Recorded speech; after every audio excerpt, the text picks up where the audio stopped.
Okay.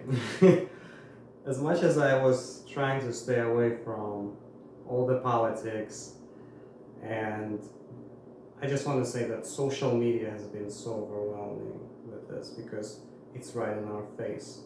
Some of these things are right in our face.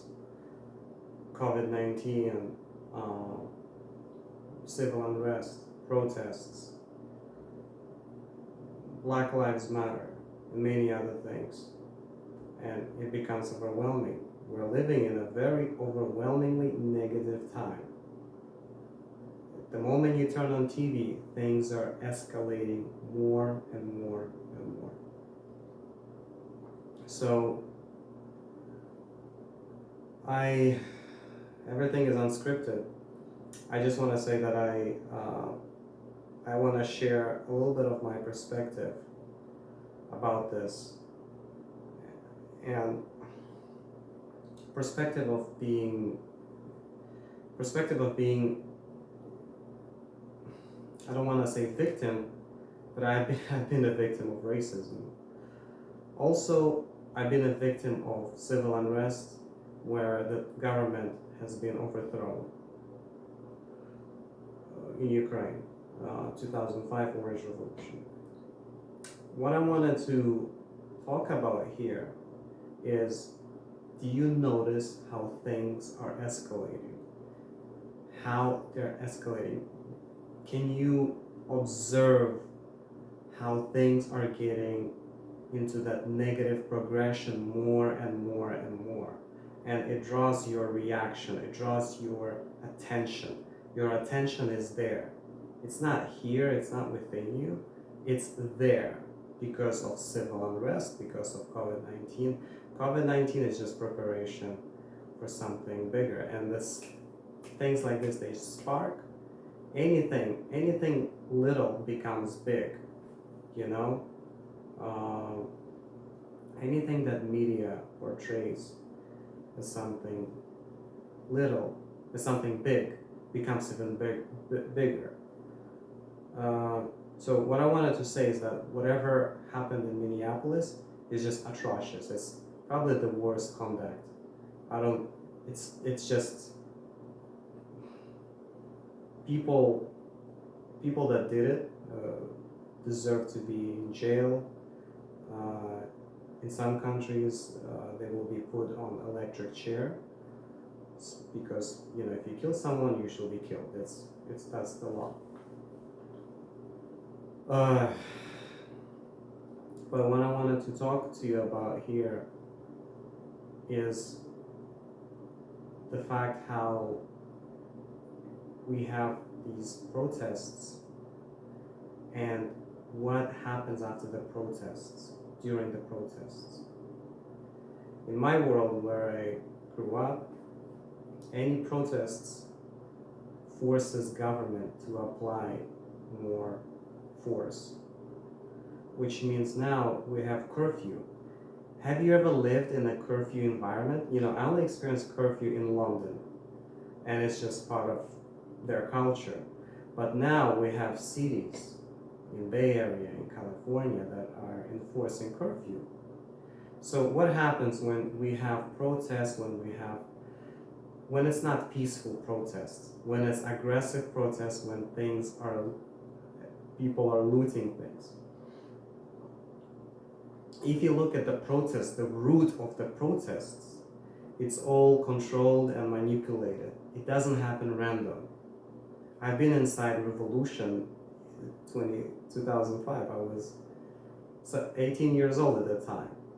And I know how the hiring process works for revolution. I know how, how people are setting up tents inside, in downtown cities to protests. I know the psychology of protests.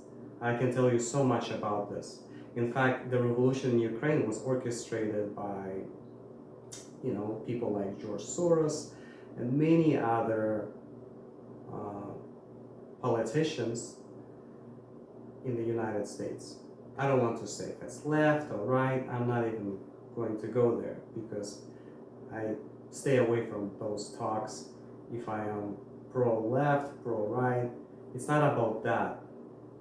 It's about the fact that whenever protest happens, there is money involved, and there are people behind it that orchestrate the exact route of the protests. Just notice, it won't happen in Chinatown in San Francisco, for example. It happens in the Union Square and specific areas. Same thing in LA. You have to look where it happens. You have to look deeper, and you have to just go beyond just protests. Because when you see it's all a bunch of emotions and you don't have time to process it, it's so negative. You're like, oh my God, this is so bad. Everything is so bad. You know, and as someone who, it was a weird time for me being, when I was 18 in Ukraine, I was fleeing there from racism. I had, knife stabs, brain concussions, and then I'm in the middle of the revolution, It's a whole separate story. And then seeing, talking to people who are side of it, who actually get the money. You always have to see where the money is. And during these protests, it's almost impossible to see because it's ordeal. How can you even think about money when things are breaking apart? That's why I like to look at some details. And as someone who been through similar things, I just try to remove myself from it, but I cannot just sit silent. Obviously, there has to be a room for self-expression. If two people hear what I say, it's good enough. If I can convey this message to one or two people, I don't need more, really. I don't need more, because everyone is busy. Everyone, everyone is in this survival right now. Most people I know, they're in survival mode because they're in the big cities. And now we're facing the curfew. So, number one, remember, protests, organized protests happen in specific places, specific times. The more looting happens, and also the looting process, half of it is controlled, half of it is not controlled. But it's a spark. Whenever looting starts, whenever you break into the Target store, what happens is someone else gonna break into someone else's store. So it's a chain reaction. Then you also can have people within the state, or you can have undercover police instigating things like that. That happens as well. I witnessed that. I witnessed how your own government creates this riot within, which forces people to go and do crazy shit. So you always have to check where it starts, where it finishes. You have to also look at areas that were not affected. Why certain areas are affected during protests and why certain are not. Ask yourself that question. So what I wanted to get here to is,